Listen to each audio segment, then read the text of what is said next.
अखन अहाँ सब सुनि रहल छी मैथिली एक्सप्रेस की शानदार प्रस्तुति।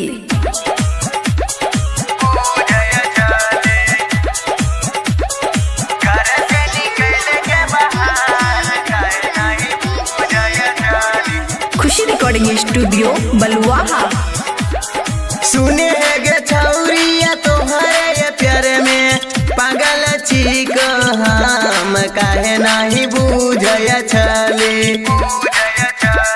सुने गे छौरिया तोहरे प्यार में पागल छी हम काहे नहीं बुझय छली।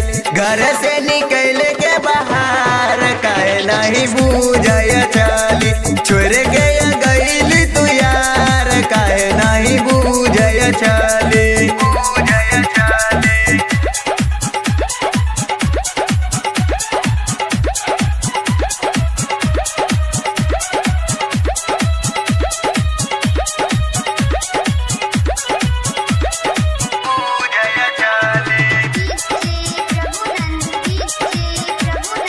खुशी रिकॉर्डिंग स्टूडियो बलुआहा।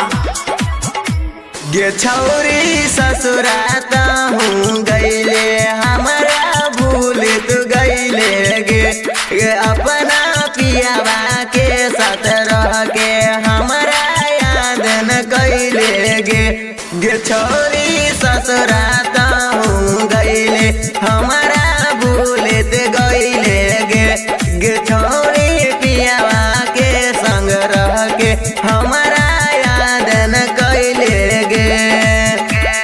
ससुराया गईली फोनो नहीं कैली दिलवा देली तोर मुहवा मोर के गईली।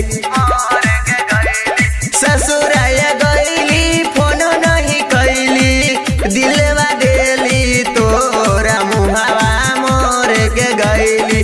घर से निकली के बाहर मुहवा मोर के गईली। छोड़ के गईली तू यार काहे नहीं बुझय छली।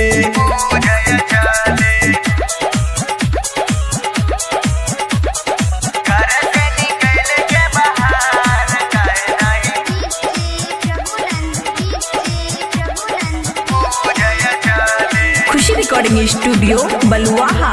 गे छौरी काहे न बुझै छली हमर बात तहूँ गे। तो छोड़ के पिया संगे गईले हमारा भूल तू गईले गे छौरी काहे न बुझै छली हमर बात तहूँ गे। तो छोड़ के पिया संगे गईले हमारा भूल तू गईले गे। राइटर मुकेश सदा शर्मा के छोड़ के ढालेलू सन्नी के हाथ रंजित के छोड़ के गईलू। राइटर मुकेश सदा शर्मा के छोड़ के ढालेलू सन्नी के हाथ रंजित के छोड़ के गईलू। घर से निकल के बाहर रंजित के छोड़ के गईलू। छोड़ के